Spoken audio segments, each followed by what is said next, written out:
Bismillahirrahmanirrahim. Assalamualaikum warahmatullahi wabarakatuh. Pada video kali ini kita akan belajar mata pelajaran bahasa Indonesia tentang puisi dan karya sastra. Nah, yang pertama-tama kita akan belajar menggali informasi tersirat dalam puisi. Seperti yang sudah kalian ketahui, tersirat itu artinya adalah ketika kita membaca sebuah teks, maka kita tidak bisa langsung melihat isi dari teks tersebut dengan hanya membaca saja. Jadi informasi tersirat itu bisa kita dapatkan apabila kita memahami isinya. Jadi tidak bisa kita dapatkan secara langsung.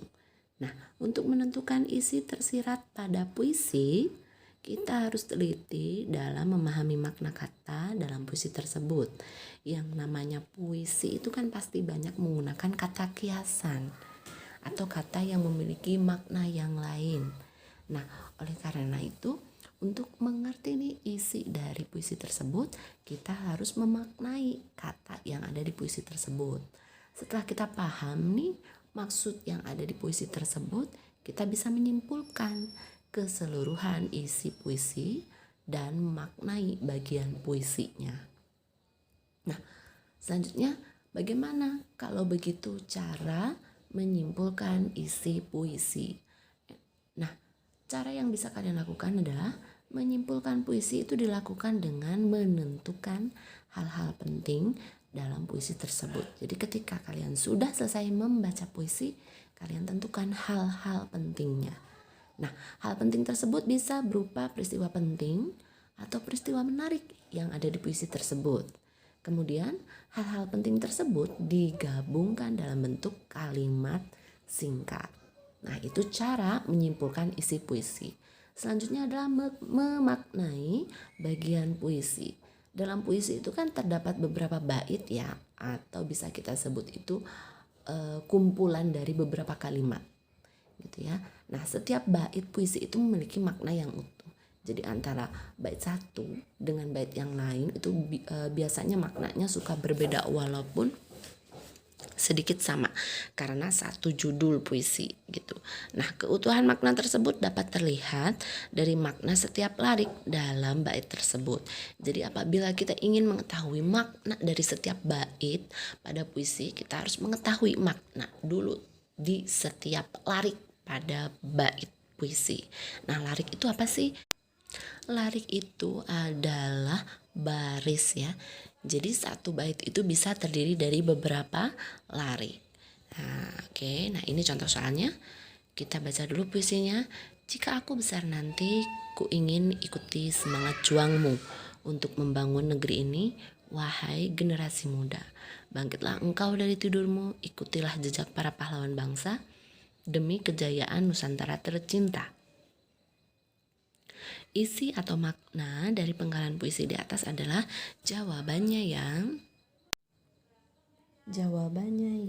A. Keinginan dan janji penyair. Nah, ini adalah keinginannya. Nah, kalau ini adalah janjinya gitu ya. Oke, selanjutnya contoh soal yang kedua tentang puisi. Nah, Bunda, senyummu sinari langkahku. Kehadiranmu memberi semangat.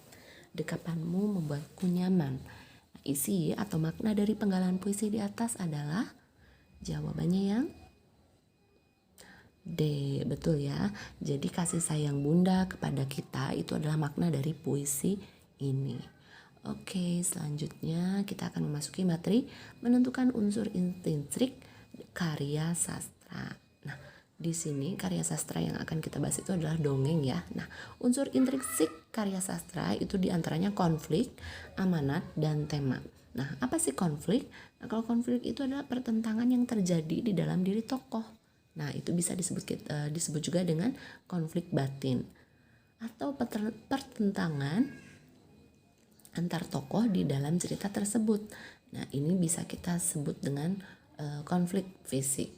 Jadi konflik ini adalah pertentangan yang terjadi di dalam sebuah cerita.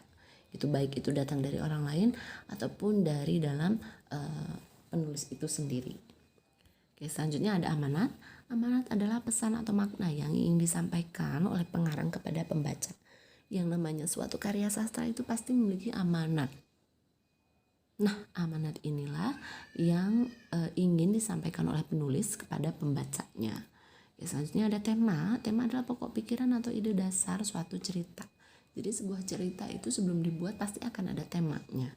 Berarti tema ini adalah ide dasar dari sebuah cerita. Oke, selanjutnya ini adalah contoh soalnya, silakan dibaca dulu ceritanya. Pertanyaannya adalah amanat yang dapat dipetik dari kutipan dongeng tersebut adalah jawabannya yang B. Jangan mudah marah agar tidak menyesal. Nah, di sini kan dia akhirnya menyesal ya karena tadi dia langsung marah ketika tidak melihat makanan di meja makannya. Nah, seperti itulah materi pada video kali ini. Mudah-mudahan kalian paham ya. Tetap semangat dan jaga protokol kesehatan.